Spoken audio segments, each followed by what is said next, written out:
Hello guys, nagbabalik naman tayo sa panibagong video. Caps kaibigan. Bago tayo mag-start, like, share, and subscribe. Ngayong araw ay i-recap ko ang 2023 horror mystery thriller movie na may pamagat na Five Nights at Freddy's. Nagsimula ang pelikula sa Freddy Fazbear's Pizza kung saan makikita ang isang security guard na hinahabol ng isang nilalang. Tumakbo siya ng tumakbo, ngunit nahuli pa rin siya nito. Nagising siya sa isang trap at nang nag-activate ito ay nagmadali siyang tanggalin ang mga tornilyo sa trap. Nagkulang siya sa oras at tuluyan ng namatay mula dito. Lumipas ang ilang buwan ay makikita natin ang ating bida na si Mike. Matapos nindisingin ng kanyang kapatid na si Abby ay pumasok na siya sa kanyang trabaho sa isang mall bilang isang security guard. Matapos makipag-usap sa kanyang kaibigan ay bumili siya ng kape. Habang naghihintay sa kanyang order ay napansin niya ang isang bata na tila ba kinikidnap ng isang lalaki. Agad niyang hinabol ang lalaki at nang makahabol siya ay agad niyang ginulpi ang lalaki. Yan po guys, Mabihilan siya sa kanyang nagsusutukan. panggugulpi ay nalaman niyang mag-ama pala ang dalawa. Dahil sa kahihiyang ito ay natanggal siya sa trabaho. Pumunta siya sa career Natanggal sa counselor na si Steve trabaho. Raglan at inalok siya nito ng trabaho bilang night shift security guard. Tumanggi siya Night dahil shift kailangan niyang alagaan si security Abby guard tuwing na gabi siya. kaya naman ay nagbigay na lang si Steve ng card kung sakaling magbago ang kanyang isip. Pagka-uwi niya ay pinasalamatan niya ang babysitter ng kanyang kapatid na si Max.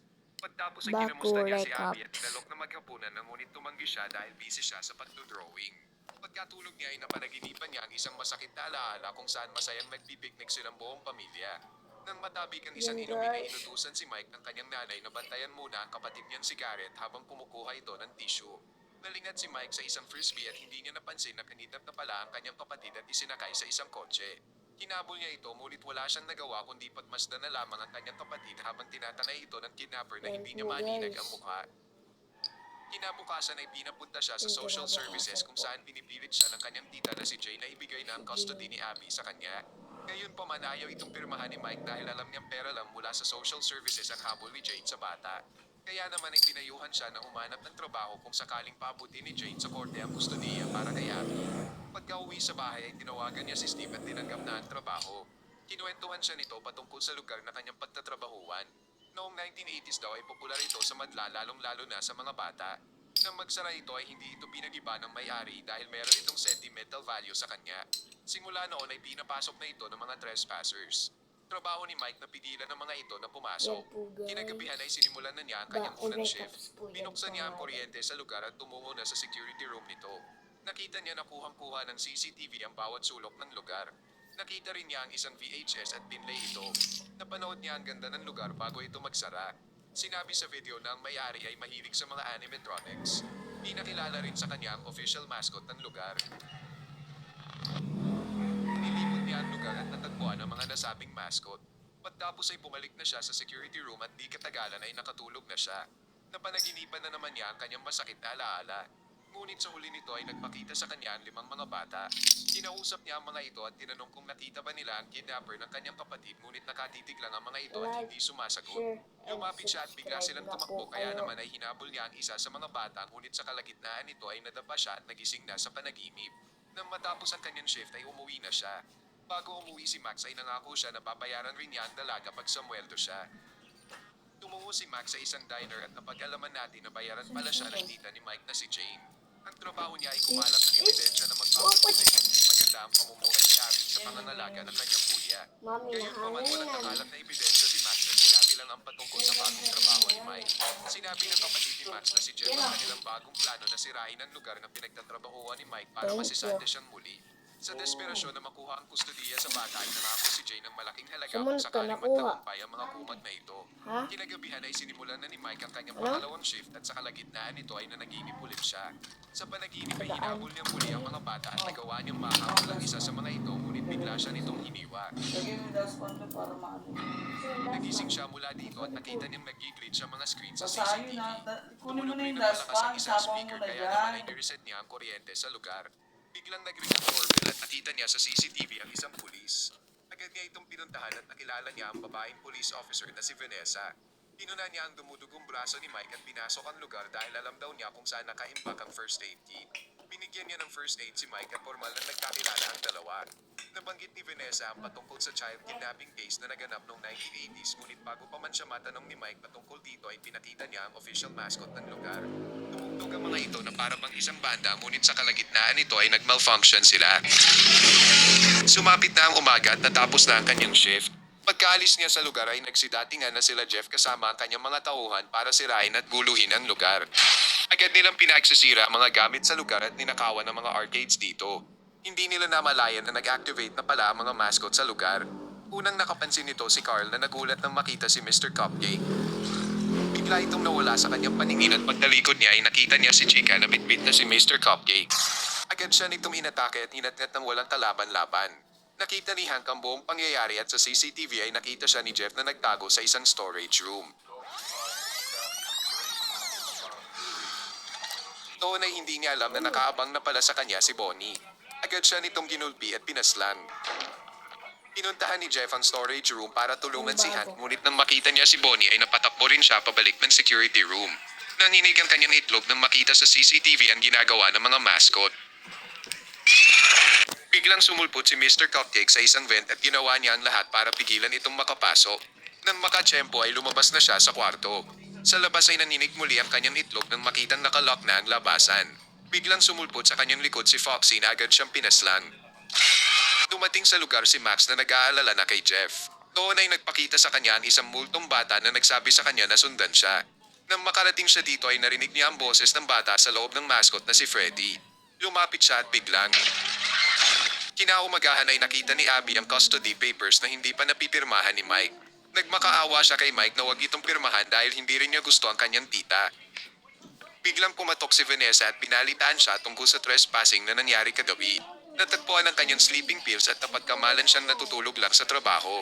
Sinabi ni Vanessa na pwede siyang kasuhan ng criminal negligence kaya naman ay dinala niya si Vanessa sa isang lugar para taimtim na magpaliwanag. Noon ay sinabi niya ang patungkol sa kanyang nakidnap na kapatid at sa di malamang dahilan ay mas malinaw ang kanyang mga panaginip pag sa Freddy siya natutulog. Ginagawa niya ito sa tsansang makita niya ang mukha ng kidnapper ng kanyang kapatid. Naunawaan ni Vanessa ang lahat, gayunpaman sinabihan siya nitong bawal matulog sa oras ng trabaho. Nang papalapit ng oras ng kanyang trabaho ay hindi niya matawagan si Max. Kaya naman ay isinama na lang niya si Abby sa kanyang trabaho. Pinalaan niya ito na huwag lalabas sa kanyang office, ngunit sa umpisa pa lang ay makikitang pasaway talaga ang bata. Pagpasok ay napansin na nila ang mga sira-sirang gamit sa paligid. Nang makatulog na si Abby ay tinungo na ni Mike ang storage room para kunin ang mga panlinis nang bigla niyang mapansin ang dugo sa pinto. Gayunpaman, binaliwala lang niya ito at unti-unti nang nilinis ang lugar. Nang magawa ito ay natulog na siya para muling managinip. Sa kalagitnaan nito ay nagising si Abby at lumabas sa lugar kung saan. Sa panaginip ni Mike ay nakausap niya ang leader ng mga bata at nakiusap dito na tulungan siyang makita ang mukha ng kidnapper. Tinanong siya ng bata kung ano ang kapalit ng kanilang pagtulong. Nalingad siya saglit at sa isang iglap ay nakita na lamang niya ang isang drawing sa lupa. Nagising siya at napansin na wala na si Abby sa kanyang tulugan. Narinig niya ang sigaw ni Abby at nagulat siya nang makita ang mga mascot na tila ba may ginagawa kay Abby. Sinubukan niya itong labanan ngunit mas nanaig ang kanyang takot. Sa kabutihang palad ay kinikiliti lang pala si Abby ng mga ito at ang mga mascot pala ay mababait. Pinakilala ni Abby sa kanya ang mga pangalan ng mga mascot. Bago umuwi ay pinakita ni Abby sa kanya na mahilig ang mga mascot sa mga drawing. Pagka-uwi ay napansin ni Mike ang mga drawing ni Abby at na-realize na ang mga tauhan dito ay walang iba kundi ang mga bata sa kanyang panaginip. Nakita rin niya ang drawing na kapareho ng pagkakakidnap ni Garrett.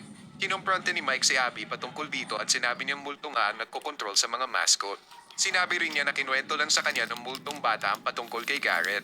Ngunit hindi sinabi sa kanya kung sino ang kidnapper dahil puro patungkol lang sa Yellow Rabbit ang pinag-uusapan nila.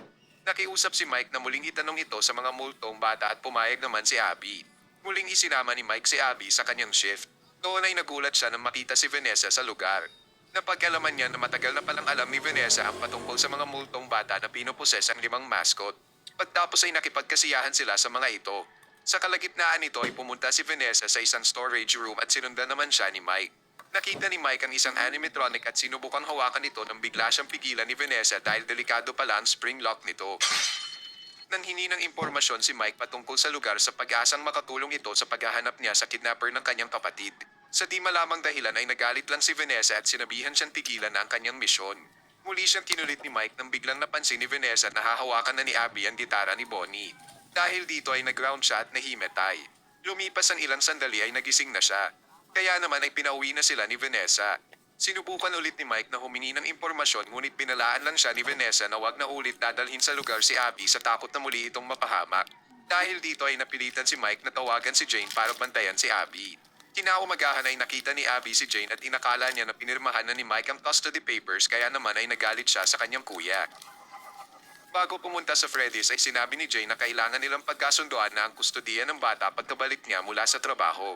Doon ay agad siyang uminom ng sleeping pills para managinip. Sa kanyang panaginip ay nanibago siya dahil iba na ang pangyayari.